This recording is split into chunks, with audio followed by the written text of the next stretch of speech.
Pesan penting dari leluhurmu. Ini akan saya bacakan pelan-pelan ya teman-teman, dan ini butuh keseriusan tingkat tinggi. Supaya energinya terjaga, semprotin dulu Le Aura. Le Aura ini seperti ini ya. Nah, bungkusnya seperti ini. Gunanya adalah untuk karisma, wibawa, dan kepercayaan diri, agar dihormati, disegani. Kalau kamu punya pacar yang nakal, punya pacar yang anggot-anggotan, pakailah ini supaya dia dekat sama kamu. Biarkan dia menghirup juga wanginya Le Aura sehingga dia inget terus sama kamu ya. Harganya 350.000. Dari ini sudah banyak banget yang repeat order teman-teman. Kenapa kita nggak produksi massal? Karena memang masih manual didoakan. Oke, aku akan menggunakan kartu. Oh ya, setiap beli Le Aura, jika masih promo ya teman-teman, jika promonya masih diperpanjang, saat ini nih mumpung masih bisa mendapatkan pesan semesta yang aku buka selalu dari ini, dari Oracle Keramat. Oracle Keramat. Dan pembacaan kali ini, aku akan awali dari sini, karena ini termasuk pesan semesta. Semesta ini bisa aja leluhur ya. Pesan leluhur juga bisa masuk. Pesan Tuhan juga bisa masuk. Aku akan ambil dua. Satu pesan leluhur, satu pesan semesta. Kita ambil dua di sini ya. Aku tidak shuffle teman-teman karena di sini itu udah ringkih gitu. Aku takut rusak, makin rusak. Jadi pelan-pelan aja. Pesan semesta dan pesan leluhur. Oke. Aku bacain dulu ya. Pesan semesta dulu nih. Adigang, Adigung, Adiguno. Seimbangkan kekuatan, kekuasaan, dan kepandaian yang dimiliki. Jangan biarkan mereka membutakan diri, selalu mawas diri. Jadi kamu harus seimbang. Kalau kamu lagi kaya, lagi miskin, kamu berilmu banget, kamu lagi di highlight, please jangan jumawa, jangan sombong, seimbangkan diri. Pesan dari leluhur. Leluhur itu penjaga kita, ya. Kebahagiaan itu tidak datang dari luar, tapi kebahagiaan itu datang saat diri mampu menerima segala sesuatu yang datang tanpa menuntut. Jadi gini, apakah itu acceptance? Apakah itu menerima? Menerima ya menerima keadaan kita. Maksudnya kita nggak usah bikin hal lain. Aku mau ini, aku mau itu, aku kurang ini, aku kurang itu. Tapi itu wajar karena itu sifat manusia. Dimana sebenarnya kebahagiaan itu datang kalau kita bersyukur. Misalnya kita jatahnya hari ini cuma makan nasi sama garam, besok baru kita bisa melauki. Udah sabarin diri hari ini seharian makan nasi sama garam. Menerima itu susah loh teman-teman, gak semudah itu. Dan aku lagi mengalaminya saat ini. Aku harus menerima sesuatu yang ini sangat bertolak belakang dengan kehidupanku yang dulu. Jadi aku di sini belajar lebih wise. Mungkin ini cara Tuhan ya untuk membalas kita dari apa yang sudah kita lakukan. Ada yang healingnya cepat, ada healingnya pelan-pelan. Mungkin aku termasuk healing yang pelan-pelan karena aku juga seorang spiritualis dan juga pembaca tarot. Jadi aku tuh harus nggak boleh jumawa. Dan itu terjadi sama aku. Dan kalian tuh bisa bilang kok, recovery orang itu pasti berbeda-beda. Ada yang cepat, ada yang lambat. Mungkin kalau aku termasuk yang setengah-setengah. Yang tengah-tengah, dibilang cepat juga enggak, dibilang lambat juga enggak. Tapi aku nggak boleh buru-buru. Itu pesannya. Bagaimana dengan kalian? Bisa komen di bawah. Oke. Dua pesan semesta dari leluhur dan juga dari alam sudah kita dengarkan. Sekarang kita akan masuk sebagai general readingnya ya. Apa pesan yang penting nih yang bisa kita dapat dari dua alam ini? Kita harus lihat di sini. Pesan yang penting untuk kamu adalah bebaskan diri. Kartu The Fool itu menunjukkan bahwa kamu di sini nggak usah takut untuk melakukan apapun yang kau mau, selama itu positif ya. Jadi jangan biarkan penghalang itu menekan kamu. Kamu harus punya kepribadian untuk apa? Untuk bisa speak up. Jangan selalu apa-apa mau ditekan, jangan apa-apa mau diatur. Diatur boleh selama memang itu koridornya, tapi kalau sudah berlebihan, orang selalu menekan kamu, kamu harus untuk speak up. Kemudian, jangan lupa, jika kamu ingin menunjukkan kebebasan kamu, kamu juga harus memikirkan resikonya. Apa nih kira-kira kalau aku seperti ini resikonya apa? Jangan kamu cuman bebas, kamu mau melakukan ini tapi kamu tidak pikirkan resikonya. Di TikTok kemarin itu ada yang siapa namanya? Cinderella itu ya, itu seliuran banget dan aku nggak tahu itu siapa gitu ya. Tapi banyak TikTok tuh banyak yang menghebohkan orang-orang nggak jelas gitu ya. Dia terlalu banyak di kawinan dia kita nggak pernah tahu ya umur orang itu gimana. Dia bebas ya, dia hari itu dia dugeman di perkawinan, dan saya nggak tahu kenapa ada tipe perkawinan yang pakai lagu dugem, itu pun bukan di kota, itu pun masih di daerah desa gitu ya. Kok bisa nginex gitu, bisa pakai inex ya. Inex itu apa? Ekstasi, dimana ya bisa overdosis. Kadang-kadang kita pakai seperempat aja udah mabok gitu loh. Gimana setengah atau satu, itu yang harus dosisnya yang udah siap hari pakai baru bisa ke satu gitu. Dan ini tuh harus di siang-siang bolong dikasih satu, langsung meninggal. Itu namanya kebebasan yang tidak memberikan resiko. Itu contohnya ya, kita nggak pernah tahu kapan kita menghadap. Yang kedua, kartu Seven of Swords, teman-teman ya. Kamu berpikir kamu selama ini mendapatkan posisi kamu dengan jalan yang baik atau jalan yang curang. Jika kamu menggunakan jalan yang curang, atau kamu di sini berusaha untuk kayak mematikan rezeki orang, membuat orang lain itu menderita, atau misalnya kamu mau jalur cepat, ya ingat, segala sesuatu yang kau dapat itu akan melukai kamu sendiri. Akan ada balasannya dengan cepat di sini. Ada kartu Seven of Swords. Jadi sebetulnya Seven of Swords itu adalah kartu pencuri. Kalau kamu mendapatkan segala sesuatunya yang instan, yang apapun itu, maka akhirnya akan buruk. Dan apa yang kau dapatkan itu akan melukai kamu sendiri. Contohnya, di kartu pedang ini, dia cuma bawa pedang, hanya pakai mantel, dia pegang pedang gitu. Pasti kan tangannya luka. Pasti tangannya lecet. Ya, karena nggak ada sarungnya. Ini pedang tuh tajam. Hati-hati. Di sini ada kartu Four of Swords. Ya, kartu Four of Swords itu artinya apa? Keteguhan. Dan gini, teman-teman. Kartu Four of Swords itu juga menunjukkan bahwa kamu tuh tidak usah berpengaruh sama kanan kiri.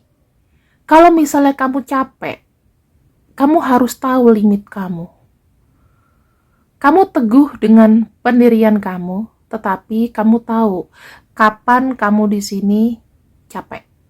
Rasakan dalam diri kamu, oh aku capek. Aku udah berpasrah deh. Aku udah menyerah.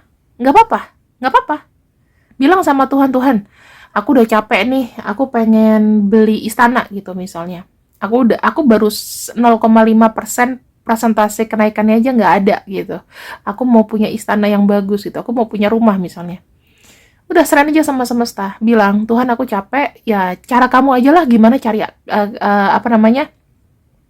kasih ke aku, dan aku nggak mau pikirin itu. Biarin, buang teman-teman. Aku bisa bilang di sini karena aku mengalami sendiri. Dulu aku pernah terpuruk banget, tiba-tiba aku serahkan semuanya sama semesta, semesta bantu aku sampai dengan hari ini. Bukan aku bilang kemajuanku tuh besar, tapi dikala kita lagi pandemi, dikala kita lagi nggak kerja, apa yang bisa kau lakukan? Ternyata bisa seperti ini, ya. Jadi aku cuma bisa bilang sama kamu, please, kalau bisa berserahlah. Kalau misal kamu udah capek, istirahatlah. Dan dikala kamu istirahat, kamu bilang sama semesta, ya, sama Tuhan, Tuhan, sudahlah, aku udah nggak mau lagi mikirin ini, ya, nggak mau aku jalani lagi, serahkan semuanya sama kamu. Di sini ada kartu The World, ya, kartu The World. Semesta tuh bilang bahwa kamu bisa mencapai, kamu bisa mendapatkan tujuan kamu, ya, selama kamu di sini tidak menyerah, kamu jalan. Karena pada akhirnya semua ini akan kau dapatkan. Ini ada kartu The World, teman-teman. Kartu The World itu bagus banget. Kenapa? Karena ini sebagai finale, sebagai final. Ini jangka panjang. Kapan kau dapatkan ini? Jangka panjang. Ya, jangka panjang. Jadi pada akhirnya kau nanti akan mendapat apapun. Kartu The World di sini juga menunjukkan bahwa adalah akhir, klimaks. Dunia menjadi milik kamu. Intinya, apa yang kau mau di dunia, ini finalnya di sini. Masalah lama terselesaikan, kamu siap untuk menyongsong tantangan baru. Selama kita masih hidup, semuanya pasti ada tantangan barunya. Kamu nggak usah pusing, ya. Hindari hindari hal-hal yang buruk yang kusebutkan tadi, maka akhirnya kamu akan mendapatkan itu. Itu pesannya. Yang kedua, kita lihat lagi secara general ya. Ada kartu King of Wands dan ada kartu Queen of Wands. Ini berpasangan. Intinya, bijak-bijaklah dalam bersikap. Jika kau menginginkan sesuatu, nggak usah langsung untuk dijalani. Tapi, kamu harus berpikir 2-3 kali. Ini couple loh yang ngomong. Couple tuh dalam arti ini pasangan pair kartunya. Jadi harus 4 kali berpikir. Nggak cuma 2-3 kali, 3 kali, 4 kali berpikir minimal. Ya, karena kenapa? Kartu King of Wands itu tuh menunjukkan pasti namanya dia seorang raja, dia tuh akan lebih berkuasa, dia akan lebih bijak, dia akan lebih memikirkan hal yang lebih banyak. Kartu Queen of Wands biasanya dia di sini akan melihat situasi dan lebih cepat aksi. Tetapi di sini butuh kebijakan juga dari kamu berpikir untuk tidak terlalu terburu-buru dalam menjalani. Aku pengen ini, aku pengen itu, ya. Dipikirin dulu. Semakin kamu dewasa, maka kamu semakin lambat untuk membuat keputusan. Nggak bisa orang tuh dituntut cepat kecuali deadline pekerjaan. Tapi kalau untuk masalah hidup, please pikirin dulu 4 kali layer dia, teman-teman. Misal aku pengen beli handphone, hari ini aku punya uang 10 juta. Aku mau beli handphone yang harganya 2.300.000. Penting banget nggak sih? Perlu banget nggak sih? Nah, belajar dari situ.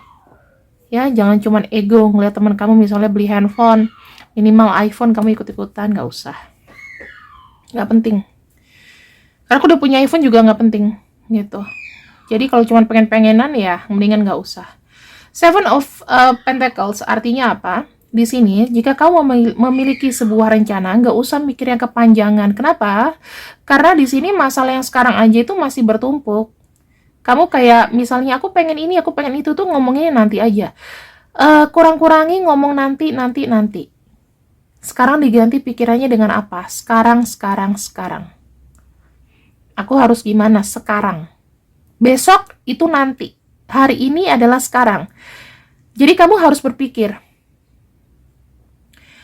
Dikala kamu udah lelah berencana, nggak usah ngomong nanti. Karena kalau kita ngomong nanti, biasanya kita akan sakit sendiri.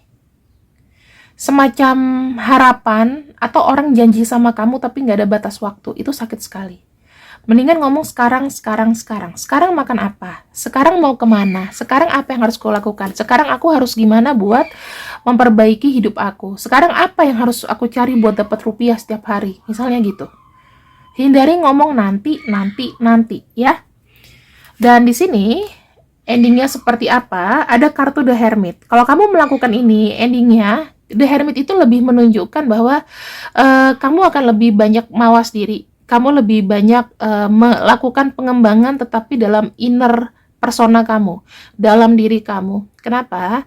Biasanya ya, kalau orang The Hermit itu dia tuh lebih banyak diam, lebih banyak beradaptasi, memperbaiki diri, dan lebih banyak aman hidupnya. Kenapa ya? Karena yang ditampilkan adalah sosok sederhana. Kita nggak pernah tahu nih, di balik jubah ini, dia raja, ataukah dia emang priai? Kita nggak pernah tahu.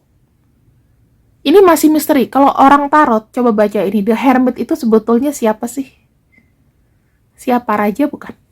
The Empress bukan? Ya. Dimana untuk mencari kebijaksanaan, kebahagiaan, ketenangan itu hanya dalam diri sendiri. Nggak usah ngomong nanti. Yang jadi PR, nanti gimana? Nanti itu bisa, nanti aja dipikirin. Nanti itu bisa buat kita cemas untuk hal-hal yang belum terjadi. Mulai sekarang stop, oke? Dan terakhir, pesan penting untuk kamu.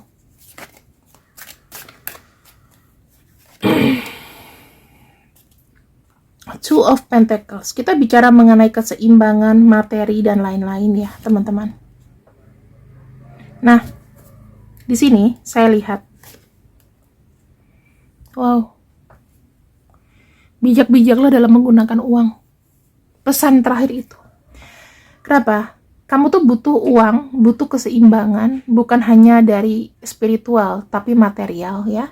Untuk membuat hidup kamu seimbang di sini, yang harus dipikirkan adalah save your money. Kalau punya planning mau beli apa beli itu, tunggu waktunya saja. Tunggu waktunya saja. Sembari kamu menunggu, lihatlah peluang apa yang bisa dijadikan uang, apa yang bisa dijadikan cuan. Kenapa? Karena di sini dengan kamu mengontrol keuangan kamu secara pikiran, secara sikap kamu tuh sudah lebih dari bijak, teman-teman. Ya, kalau kamu punya 3 kartu ini, teman-teman, maka apapun yang kau inginkan itu akan tercapai. Pertama, kartu The World. Kartu The World adalah ending final dari masalah-masalah berat kamu. Yang kedua, ada peningkatan persona spiritual dalam diri, maka kamu akan mendapatkan ketenangan. Yang ketiga, secara pemikiran dan secara aksi, di sini aku melihatnya secara ilmu dan lain-lain, kamu akan menjadi orang yang berwibawa atau bijak. Ya, ini 3 hal penting dalam hidup yang memang sebagai pesan dari leluhur atau semesta, atau pesan dari alam. Semoga pembacaan ini bisa dimanfaatkan, dipergunakan mulai sekarang. Nanti misalnya 10 hari kau menerapkan ini, coba komen di bawah.